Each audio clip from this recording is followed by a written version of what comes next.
So there comes a time in every StarCraft 2 player's life where you wonder if the grass is truly greener on the other side. Say for example when you first started playing multiplayer, you decided to settle on Terran. At some point you will start wondering if Protoss or Zerg is not better suited for you. And likewise, if you play Protoss, you probably think that Terran and Zerg are a little bit easier. And obviously if you play Zerg, you might assume that Terran and Protoss are the easy races. Now apparently, that's not just for us ladder heroes out there, apparently that also counts for one of the best players on the planet. Because spawning here in the top left hand corner of the map Death Aura, that's game number 1 in this best of 3 series.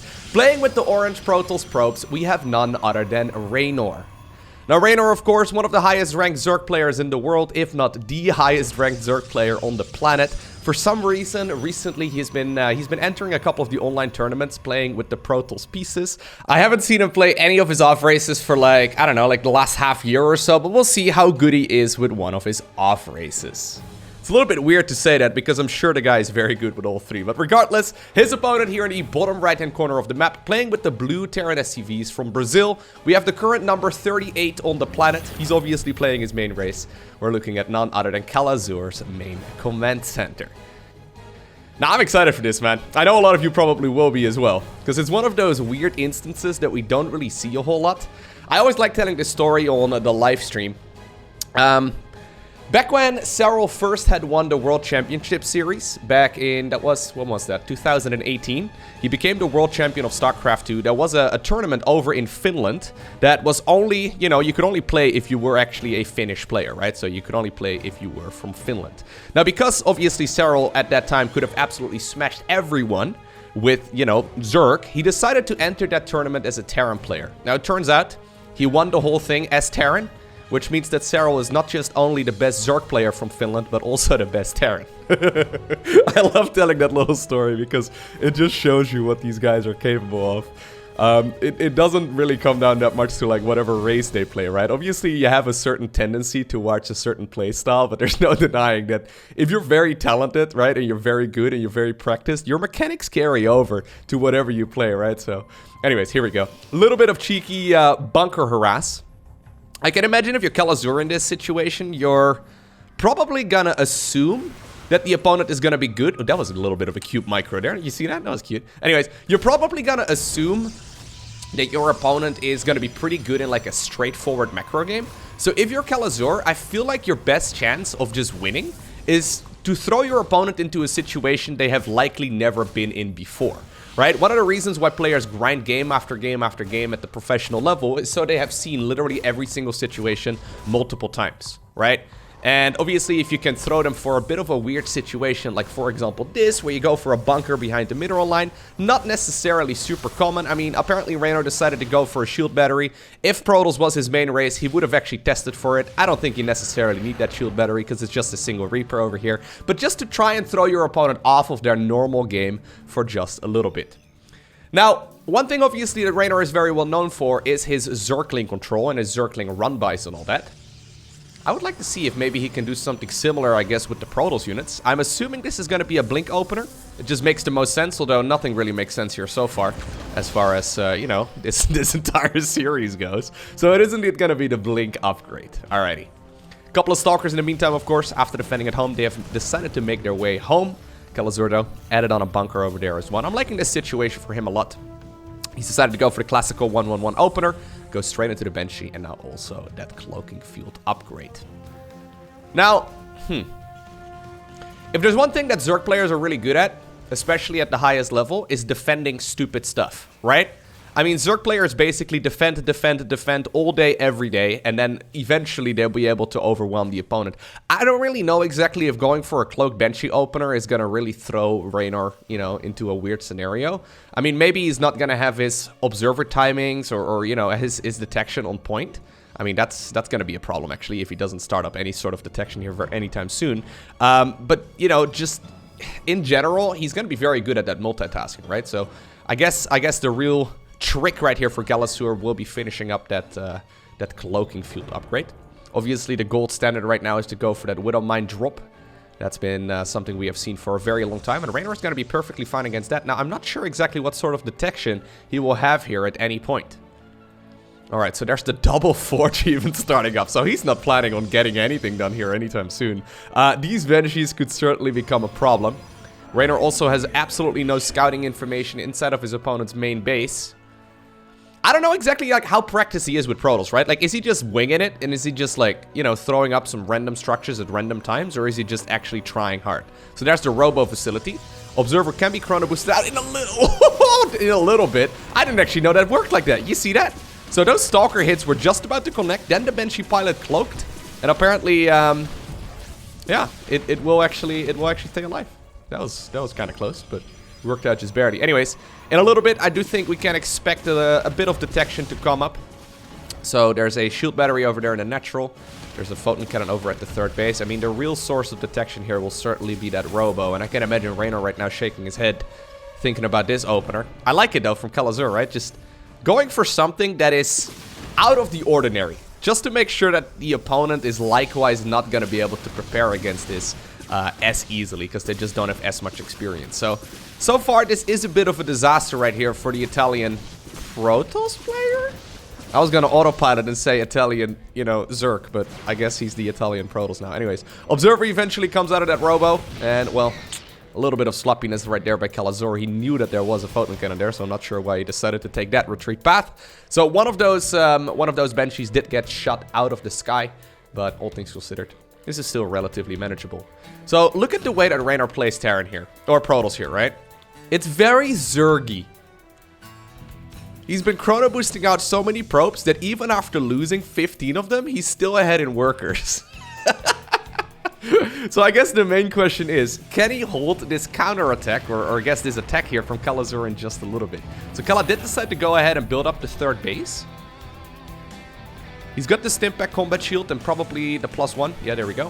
Finishing up right around the same time. So that's going to be pretty good for him.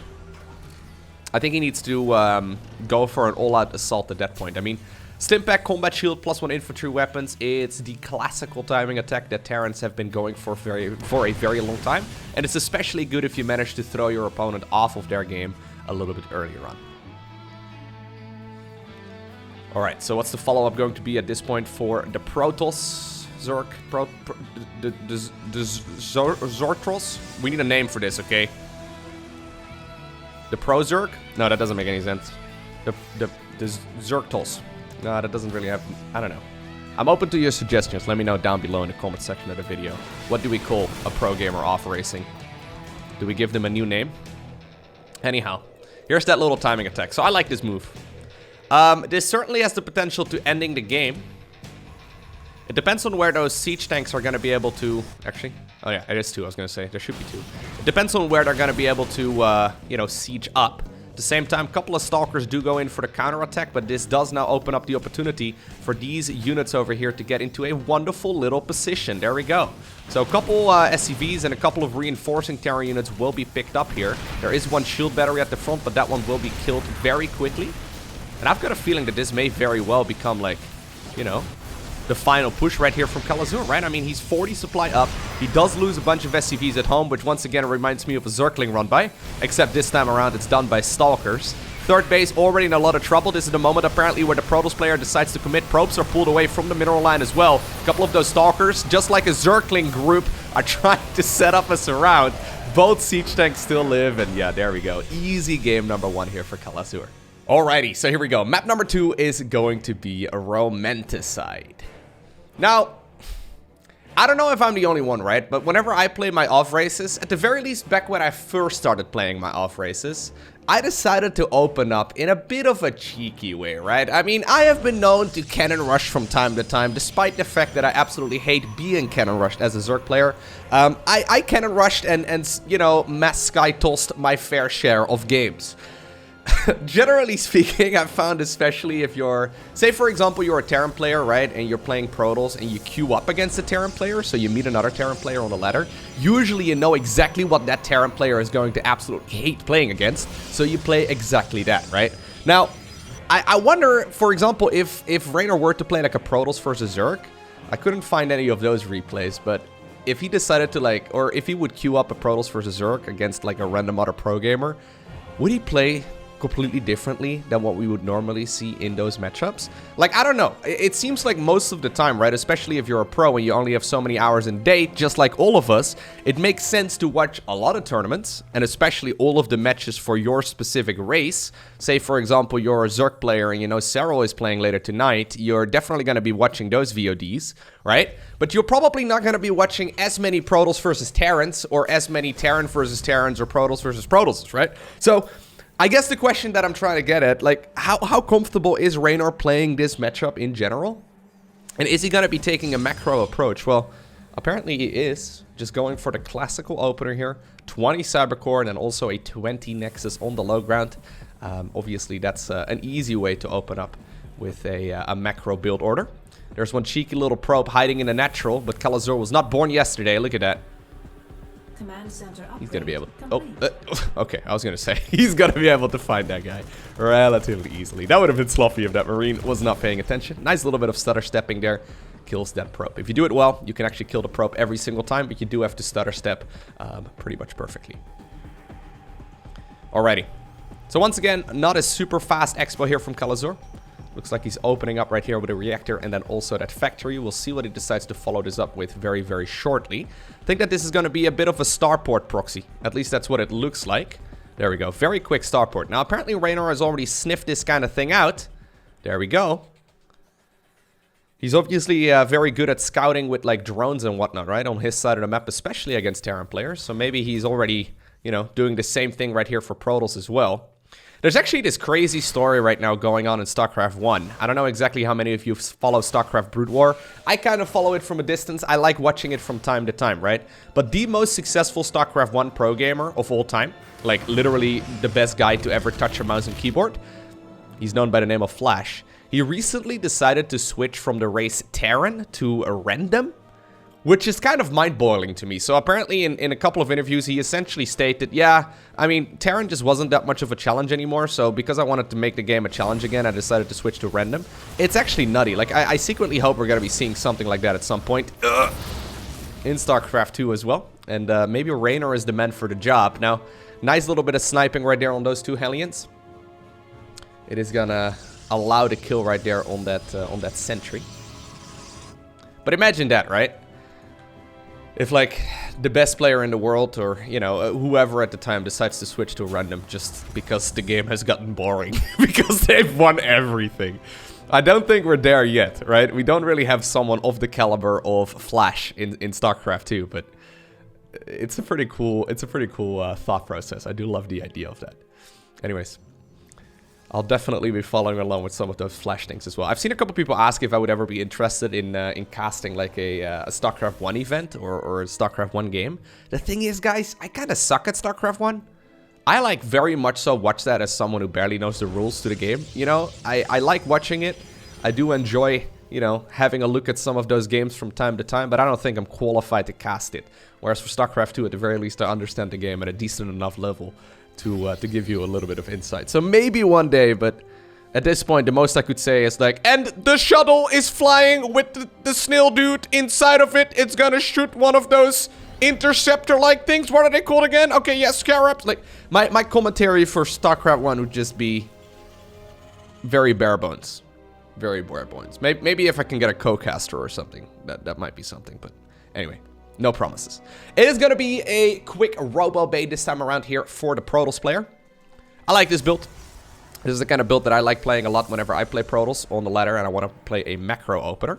Look at this, by the way. It's not in sync at all. Like, normally the Colossus starts right. It doesn't matter. It doesn't matter. Anyways, this is the kind of build that I prefer playing as well, and that I did play to Master 1 with Protoss, I think about 2 seasons ago. So this is a relatively old build. It's a build that I believe Trap came up with, if I recall correctly.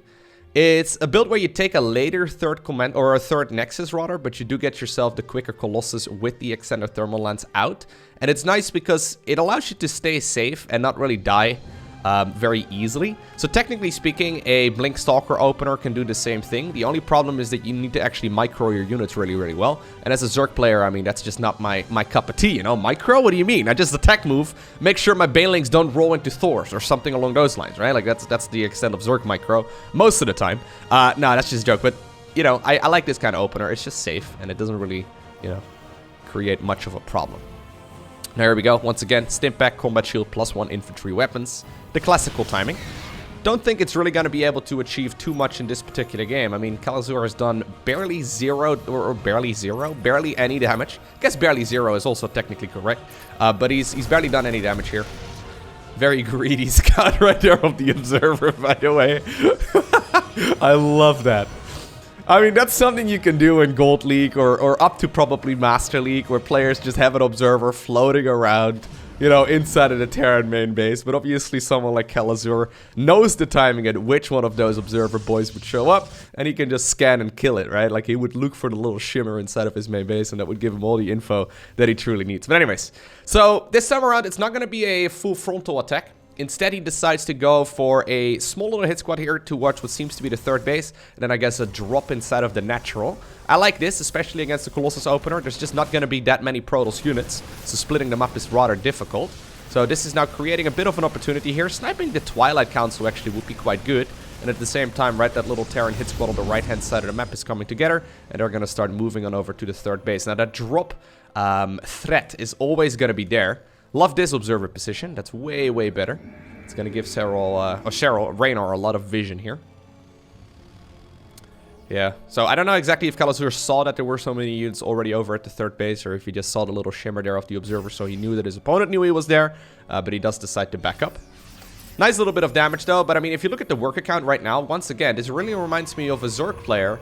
There's constant worker production all the time until 3-base saturation. Now, normally with Zerg, you have to make the decision if you want to make army or if you want to be making workers. In this particular case, I mean, this is a brilliant position right now for Reynor to be in. He's more than 20 workers ahead of his opponent, who's only just now going to finish up the third base. And on this map in particular, like Romanticide, I mean, how are you going to push? There's really no particular good ways of pushing. Maybe a siege tank over there and then units on the... I don't know. Colossi are just going to be able to get rid of that very easily. Now, fourth base is already coming up, so Reynor just playing the straight-up macro game, no cheekiness. Kelazhur is going to try, in the meantime, go for a big drop inside of the main base. There's a couple of Stalkers waiting, 3 more just get warped in as well. Good defense, once again, by the Italian Stallion. I guess we can still call him that right now, right? Italian Stallion. What else did they call him? Little Caesar? I like Little Caesar. That's a good name. Because he's been dominating the battlefields, you know? It's pretty great. Anyways, and he's only like 18. He just turned 18 a little bit ago. This fourth base is in a little bit of trouble. At the same time, the big army... Okay, so this is where Kelazhur is trying to do that multitasking. This is where that big army becomes a bit of a... Yeah, a bit of a problem. So with most of those Colossus dedicated to defending the fourth base, the third base is forcing the pull back on those units. And even though there was a Prism and a Colossus available, the fourth base does get cancelled. So this now allows Kelazhur a lot of time to catch up. In the meantime, he has now saturated this third base. I mean, he doesn't really need the gases over at this third, so for all intents and purposes, this is full 3-base saturation right now for the Terran player, who's adding on additional Vikings here. Okay, I like the idea of Vikings. Usually you want to have about 8 or so of those bad boys once you're going to commit to them, so having a bunch of Vikings out is super helpful. It allows you to gun down those Colossi from a distance and also that War Prism. But obviously, if you do that, right, you're going to give the Protoss player in this instance a very good opportunity to add on the Templar Archives. And I think it's already done, yeah, to go into the second source of splash damage, which in this case will be Storm. Zealots in the meantime get loaded into the Prism. Ooh, I don't know, man. These units are very exposed. There's no... The sentries, man. The sentries are very far away. Kelazhur does not see that. If he would have scanned here and he would see those units, he would stim and kill all of this very, very easily. I mean, he might still try and go ahead and do that anyway. There's one Cyclone over here ready to intercept that that War Prism. Once again, fourth base gets cancelled. So this is really good play here from Kelazhur. The early game, I guess he got a little bit cheeky. He wanted to try and see... Oh, this is also very good. He wanted to try and see if he could get an easy win. Not quite gonna happen. Nice little bit of surrounding there. Ah, sadly there the Prism does still fall. Alright, so how many Vikings are we talking about now? Yeah, so we're gonna go up to 8, with these 4 additional ones finishing up here very shortly. So that's gonna be a very healthy amount to get rid of those Colossi. So Disruptors are already added on. That's gonna be the second source of splash damage hit from Reynor. He already has Archons as well, so I guess technically that's the third source. Wouldn't be surprised to see High Templar here in a little bit as well. Now, if there is one thing that these top-level Zerg players are really good at, it's playing that late-game Zerg army. So, as much as I would like to joke about microing early-game Zerg units and mid-game Zerg units and how easy that is relative to Terran and Protoss, I do want to emphasize how incredibly hard Zerg late-game is to micro. Because you're talking about army compositions that are based around all the spellcasters that Zerg has and mispositioning and like, you know, getting the spore crawlers in the right point and at the right place at the right time. And you need like 7 hotkeys in order to properly micro that army, right? So it looks like Reynor is just trying to get into that late game scenario here. And apparently he feels confident that he can take on someone of the caliber of Kelazhur in a full-on macro game. So here we go, big battle happening. One of the Colossi ends up going down. Archons get underneath those Vikings. Still a big ball of those Terran units still remains though. Kelazhur right now leading the charge when it comes to that supply count. Like the High Templars still do not have their Storm upgrade, so they don't really get a whole lot done. Looks like the Siege Tank over here will go down.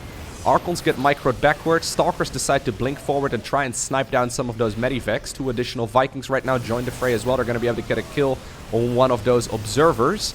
Additional Zealots get warped in, though, and they're going to be able to, I guess, close the distance here relatively easily. Okay. So Psionic Storm is done. Are there even any High Templar? No. I think he panic morphed them into Archons. That's another thing that Protoss players have to actually be good at, man. Like, it's so easy to panic and then morph your Archons in. But usually, like, imagine if you would have had, like, 2 High Templar here at this point and a couple Storms. I mean, that would be absolutely phenomenal. So I feel like maybe, you know, not doing that right away would have been okay. But that's a difficult decision to make. And one that you can really only do if you're confident enough playing at this level. Now, here we go. The Zellings? What do you call these? The Zellings. I think that's a pretty good name. I mean, he's known for his Zergling run-bys, right? So I guess those are Zealot Zerglings. They're going to be able to start slicing and dicing up some of those Terran units over at the 3rd base. I mean, not nearly as many Zerglings, though, that we would see from Reynor. But he's still going to be able to get at least a little bit of value. Even gets a Marauder right there on his way out. Okay, so attempt number 79 for this low ground base. Obviously, in the meantime, we did already see the expansion up north coming up. I'm actually very impressed that Reynor is holding himself just fine with a build order that doesn't seem to be as smooth and optimized yet as, you know, you might expect it from a top-level Protoss player. It's actually insane. Like, he's not even worried about attacking, it looks like, right? Like, he's barely done any attacks. So there are a couple more Zellings do come up. There are Ghosts right now into the mix as well for Kelazhur. So, Ghost obviously fantastic when it comes to EMPing those Protoss units. Very good against High Templar, but obviously very good against literally every Protoss units because they all have shields and the EMP depletes that very easily. We do have the enhanced Shockwaves ability here finishing up as well, so that's going to improve that EMP even more. It's a great position right here for Kelazhur to be in, who now also has secured his 4th base. Planetary Fortress is coming up, and that's going to create a beautiful anchor for him to fall back to. How many Colossi are we talking? Okay, I was going to say I see 2 more on the production tab, but that's just going to bring the grand total up to 3. There are quite a few Disruptors, though. Yeah, this is just about to get explosive, I think. Additional Zealots right now, making their way across. They waste their charge cooldown on 1 Marine, but that's okay. I'm sitting here with a big smile, man. This is some strange StarCraft. I love it. It's a lot of Disruptors. So, oh my god. Wait, where are they all? Oh, there we go. 10 Dark Templar get warped in. The Shadow Stride ability is being chrono boosted there on the Dark Shrine. That's the Dark Templar Blink ability. Now, there's no Raven or anything in this army composition, but there are at least going to be... Is that a... Oh, it's one sensor tower and then 1 missile turret. They certainly have the potential of closing this out. Now, oof. 1 big volley right there from those... What is that? 12 Vikings on the Colossi. Very, very good. At the same time, though, the Dark Templar decided to commit there for just a little bit. But it looks like without the blink, they're not going to be able to get rid of that missile turret. Now, obviously, Sero has seen it. Storm does go down already, but it looks like one of the Colossi has also died. Or Colossus, I guess, because How many Colossus have gone down? Oh, I think he must have cancelled the additional 2 he was producing upon seeing the Viking count. But anyways, here we go. The Disruptors are going forward. They're trying to connect with some of those Terran units. Big hits left, right, and center. Now we do also have a couple of those Dark Templar coming in from the back. Scan obviously does reveal where they are located, but they deal an awful lot of damage regardless of whether or not they are spotted. Nice engagement there for Reynor, who right now takes a 40 supply lead. And what does he do? This is so Zerg. I feel like you could just try and go across and potentially win the game, but he's like, no, hold up. Let me explain this. When I'm ahead, I get more ahead. This is what Zerg players do, right? You decide to expand after winning a fight because, you know, actually pushing across the map is a risk. Now, I feel like in this circumstance, though, he really is totally fine just going in for a big attack. There's still a lot of Dark Templar over there. Base in the center also comes up. Yeah, so he's doing both. Okay, he's going for both an attack and also an expansion. Okay, that base is in a little bit of trouble at the same time. Would you look at that? Hold up, let me back up for that for just a sec. Okay, so while the command center in the center of the map is in a little bit of trouble, here are the Dark Templar. I thought maybe they would decide to snipe the missile turret first, but it turns out if you have like 10 Dark Templar here, they're gonna be able to get rid of that planetary fortress in a heartbeat. I like it. All right. Yeah, so this at this point is certainly Reynor's game to lose, right? Now, Kelazhur, is he completely dead in the water? He's in a rough spot. If we look at this positioning that he's in right now, right? He's floating over his main base towards the 4th. There's really no additional expansion for him other than this one. I mean, he's adding on a new command center, but this is now 3 base Terran versus 1, 2, 3, 4, 5, 6. Well, I guess we should probably count this as base 2, but you get what I'm trying to say, right? Like, there's a lot of different bases available for Reynor, who's maxed out, who's getting a bank right now, so he's doing the Zerg thing where he can remax right away if he wants to. A couple of Dark Templar apparently are feeling brave enough to maybe go in for an attack there on the right-hand side, although they're just joining up with the main army at this point. Disruptors, oof, very close to completely ruining Kelazhur's day there. Looks like the DTs actually either recalled or got killed. Anyhow, I think Reynor is just a little bit indecisive here. If he would, like, have a little bit more practice under his belt, he probably would notice the situation that he's in right now and just go in for the kill. But he's playing cautiously. I guess it makes sense, right? When you're ahead, get more ahead is usually a good mantra to play StarCraft 2 with.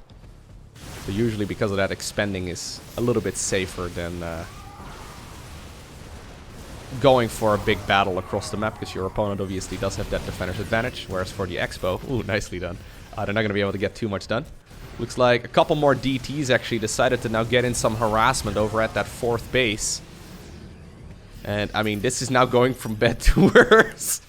It's like Reynor is rubbing salt in the wound right now. He's bullying the Terran player. Base in the center is not really going to be able to get that much done. Dark Templar are constantly darting back and forth, trying to get some kills over at that SCV mineral line. So eventually these 2 Dark Templar get picked off, but they both had many kills under their belt. Base in the center does finish up morphing into a planetary, surprisingly enough, but I mean, I've got a feeling that it doesn't really matter because the base is now gonna... Oh, what? Oh, what? Oh my god, that was actually crazy. What? How is that still alive? Oh my god, well, if there was gonna be a moment to come back, this is it. Kelazhur actually has a very respectable amount of army supply. Look at that, 118 army supply versus 111 for the Protoss. Kelazhur, if you claw yourself back into it, that would be pretty insane. Once again, the DTs come in. These are Dark Zerglings. I don't know exactly what that means either, but they certainly do seem, once again, like Zerglings to me. They're a Zergling Templar. It's a little bit of a strange amalgamation. I'm pretty sure that's the entire storyline for StarCraft 2, right, in general, where they create hybrids. But anyways, these are hybrids right over here. Okay. So, with the run-bys distracting this Terran player, finally, this is the moment where the Protoss decides to commit to killing the base in the center. It will go down, and with that, I think it also ends pretty much all of the chances of the Terran player in this particular game. I mean, look at the bank, right? We're at a 50 supply advantage here for Reynor, who's got 10,000 resources in the bank. And we have a Terran player who is dead broke. The only thing he does have going for him, though, is a very healthy amount of army supply. But even then, even though this is not a Zerg that can remax nearly as quickly, this is still a very, very, very scary Protoss army. And he's still going to be able to warp in many, many different units all at once.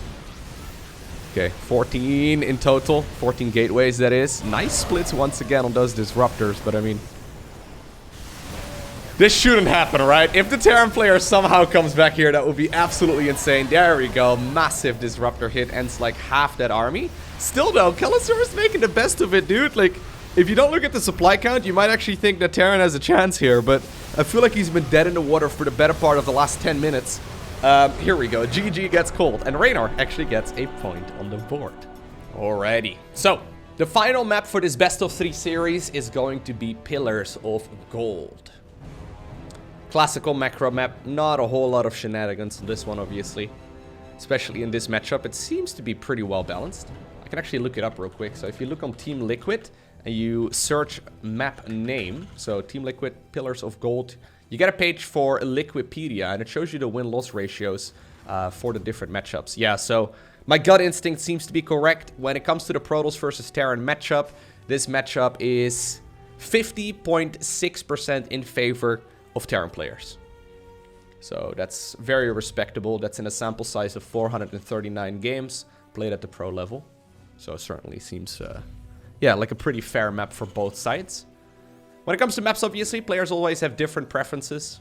Even if a map is really good for a Zerg or a Terran or a Protoss, you might not necessarily like playing it, and that's totally fine. Like, some people out there, and I see this every once in a while in Twitch chat, they, like, shame you for vetoing maps or something. I have absolutely zero shames. Or zero shame, I suppose, vetoing different maps, especially on the ladder. I mean, if you're a pro gamer, right, it makes sense. Like, these two guys probably don't really veto a whole lot of maps. A whole lot, just because, I mean, there's 7 maps in the map pool.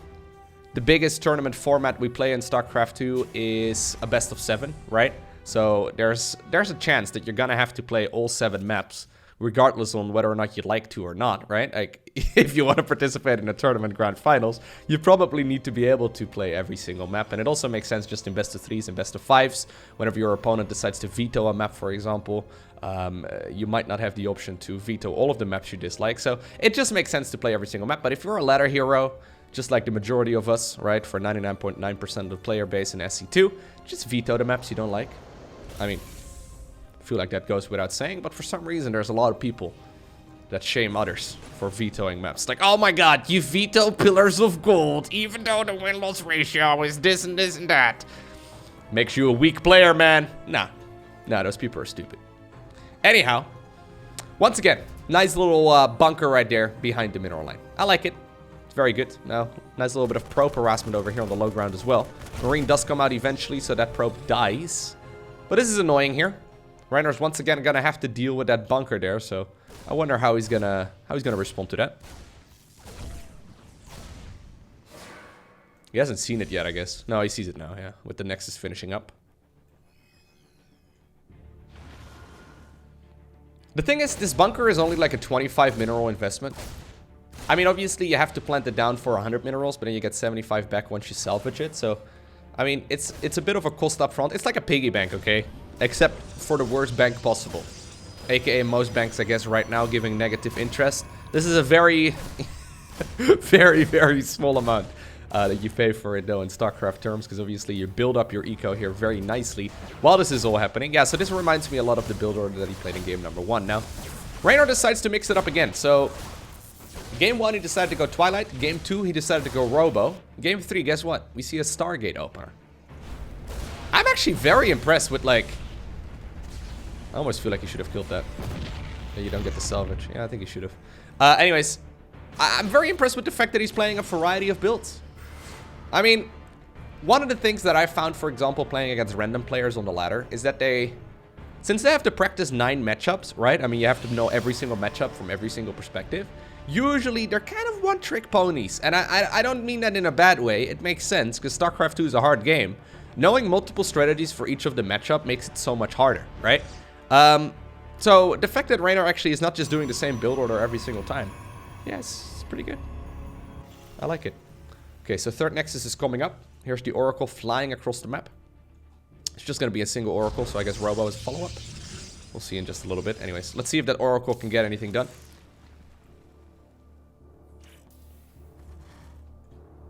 There's very little defense here so far. I mean, there's a Widow Mine.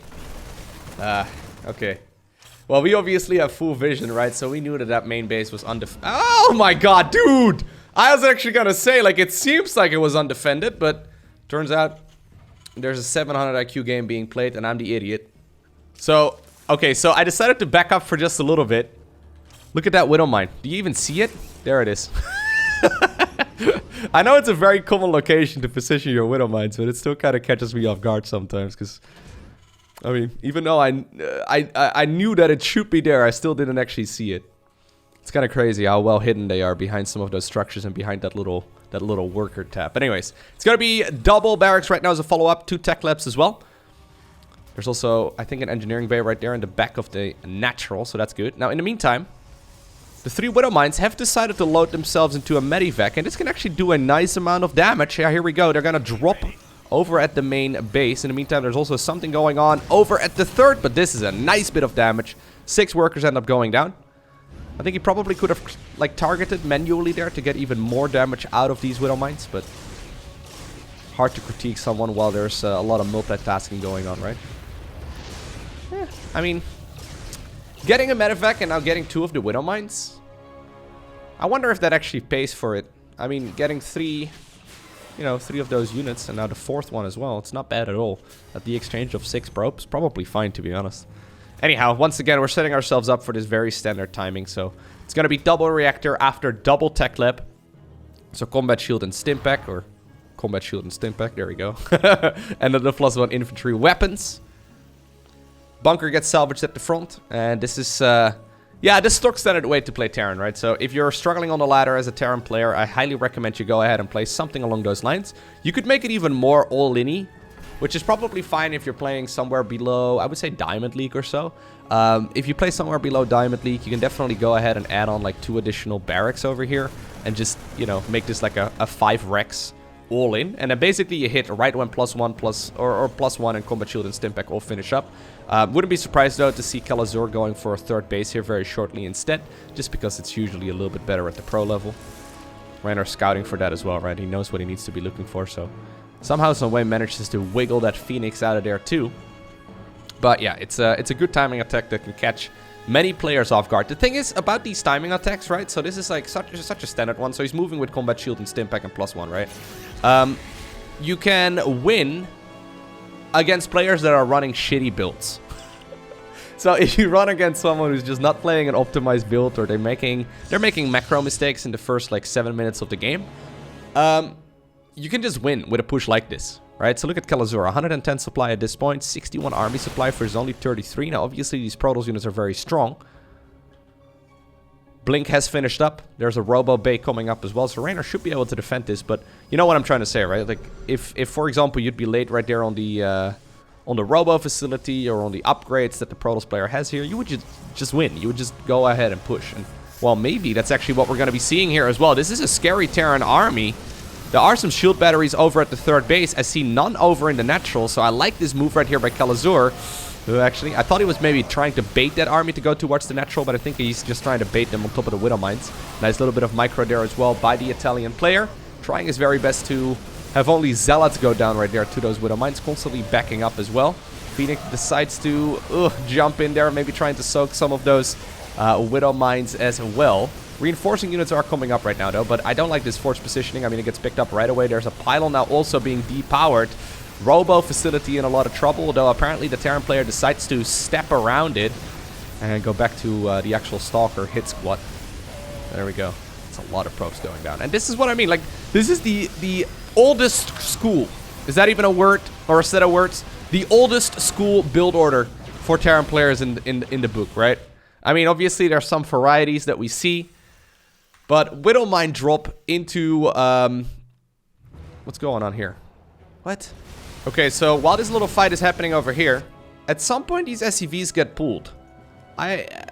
I'm a little bit confused as to why. I was gonna say, I'm pretty sure I didn't see any orange dots right there on the minimap. So this fight is going on the other side, and then... Oh! Okay. He accidentally lifted the orbital command. That was... a little bit strange. Usually whenever you see players lifting, you know, their orbitals, they accidentally lift all of them. So I guess, you know, in Kelazhur's defense, at least he didn't lift all of them all at once. Probably meant to lift the orbital over at the third or something along those lines. But anyways, ooh, Stalkers managed to get a nice hit in. What I was trying to say, right? So going for a Widowmine drop into +1 combat shield and Stimpack, I mean, it doesn't get any more classic than that. It's not super difficult to execute either. So if you're a Terran player out there struggling, highly recommend you do this build. Except you just skip the third base initially and just add on additional barracks instead. And you're gonna be a-okay. It's pretty neat, dude. Pretty good. Okay. Now, once again, Reynor is very good at his map awareness, and this is something that carries over very clearly from playing Zerg, right? So look at that. Getting 3 Medivacs over there at the cost of like 3 Stalkers. Extremely good trade. Question is, though, whether or not these units can make it home in time. Oh, apparently not. These are Stalkerlings. Stalklings? Stalklings. Yes, let's leave it at that. Zergers. No, that doesn't... that doesn't work at all. Lingers. No, that doesn't really do the trick either. Anyways, Stalkerlings are heading towards the natural expansion. And you know what?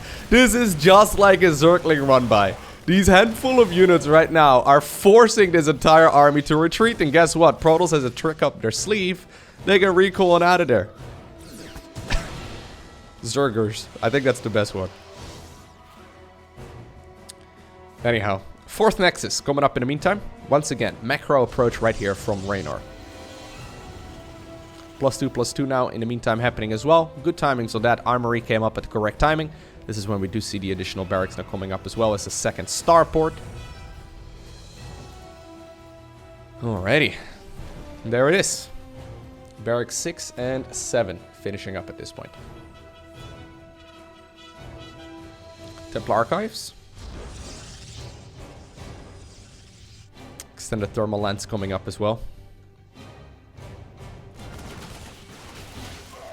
Whenever I say the words extended thermal lens, I always have to think about that oldest StarCraft pun ever. I'm assuming everyone has heard of it at this point, right? So extended thermal lens, there it is. It's an upgrade that increases the lens of the Colossus. Can I still make that joke? It's a little inappropriate. Anyways, here it comes, okay? Be ready to cringe. This is a StarCraft 2 2010 joke. Girl, are you a robo-bay? Because you make my thermal lens extend. Oh, no, it's so gross! It's so dirty. Okay, sorry, guys. I just think of that joke every single time that I see a robo-bay. There's probably gonna be at least a couple people here watching this that have never heard that before. Probably way more, actually, than I realize. People made that joke a lot in 2011, 2010, but... Anyhow. It's really bad. We do have that +2/+2 timing attack coming up here for Kelazhur. He's gonna be able to max out very soon. Obviously, though, this is when the Protoss player has already transitioned towards the multiple sources of splash damage in the form of Archons and Colossi. That said, though, I mean, this is still not an easy army to go up against here. The Terran army, that is. This is a very heavy Marauder-focused army. So those Colossi are not going to be able to achieve as much as you would like them to. Now, nice force fields there. Slices off a couple of Marines, although I think he overstayed his welcome there. So he actually helped the Terran army for a little bit, killing a lot of those Zealots for pretty much free. Now that the units are down the ramp, yeah, there we go. One of the Colossus falls, 2nd Colossus falls. That means only one of those guys is now left over. I think that may have been like a bit of a... There we go, actually. A Liberator over in the natural. I think that this 3rd Colossus may very well end up going down. One of those Archons running dangerously low. Can he keep it alive? Nope, he won't. Prism did come up there at the last possible second, but I think it was just barely out of range. And all of a sudden, Kelazhur is smelling blood in the water right now. I mean, battery overcharge, very nice, but if you just kill it, it's not going to be able to achieve that much. That means that that 4th base on the high ground is going to be forced to evacuate. At the same time, though, there are a couple of Zealotlings once again over at the 3rd base. Did they just single-handedly kill that many SCVs? Not bad at all. I think there may have been a couple more zealots there. Disruptor, trying to utilize its Purification Nova from the high ground. Second Disruptor coming up here very shortly as well.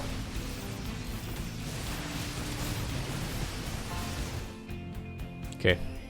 Think that Reynor should be able to hold on 3 bases, but this is still a very difficult deficit to come back from, right? Because, I mean, whenever we're talking 3 bases of Protoss versus 4 bases of Terran, I mean, that's not a situation you want to be in. Terran units are extremely efficient, and he doesn't even, like, Kelazhur doesn't even really need to continue pushing here. He can just make sure that Protoss doesn't expand. And as long as Protoss doesn't expand here, they're going to be able to eventually run out of minerals, right? And then you can just overwhelm them when they're going to be forced to either make a desperation expansion or when they decide to go in for a push. Now, once again, the Stalker links are coming up. They decide to, recall on out of there. We've seen that trick before. But yeah, Kelazhur right now maxed out. I mean, even if he can't close it out right now, this is still, you know, Kelazhur's game to lose at this point. Very nice engagement there by the Brazilian Terran player. Decides to go for a little bit of a drop towards the main base. Not too many units in there. Yeah, decides better of it. When the Terran player sees those Archons and sees the units desperately scrambling towards the main base. The scan just confirms where everything is located. Now, obviously with a Disruptor, right, you can turn this game upside down and you can come back. Oh, there we go. That's one very good Disruptor hit. Another good Disruptor hit, actually, getting a lot of kills there. All of a sudden, Kelazhur's supply count is plummeting, but he's adding on the Fusion Core right now to probably go into the Advanced Ballistic upgrade. The Liberator ranged here very shortly. Now, those Disruptor hits have been absolutely insane, though, dude. Ay, ay, ay. That is some efficiency. Protoss has still lost more units overall, but this is not bad. Kelazhur probably could have closed out the game here if he didn't take so many balls to the face. That sounded... Well, you get what I'm trying to say. This cast is spiraling out of control, okay? Nobody tell my mom. She's gonna be very disappointed. Although that one was unintentional, but... Purification Novas, okay? They look like balls. What can I say? They're like, kind of like tennis balls and... anyways. I'll just stop talking about it. That'll make it go away. There they are, look.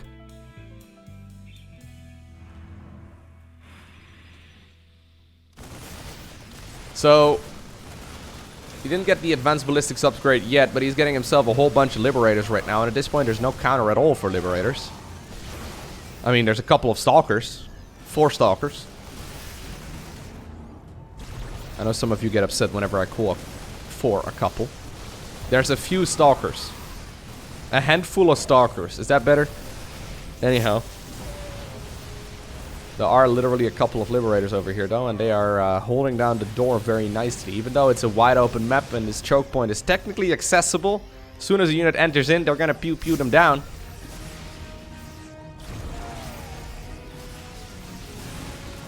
Okay. That's the Colossus gone in with that. Reynor decides to tap out, which means that Kelazhur obtains the victory in this best of 3 series with a 2-1 advantage. I hope you enjoyed watching this video. If you did, do me a favor and hit that like button down below. If you want to see more, you know what to do. Hit that subscribe button so you get notified as soon as future videos go live. But for now, I want to thank you for watching. Have an awesome day. Don't forget to smile. And I'll see you once again in the next one.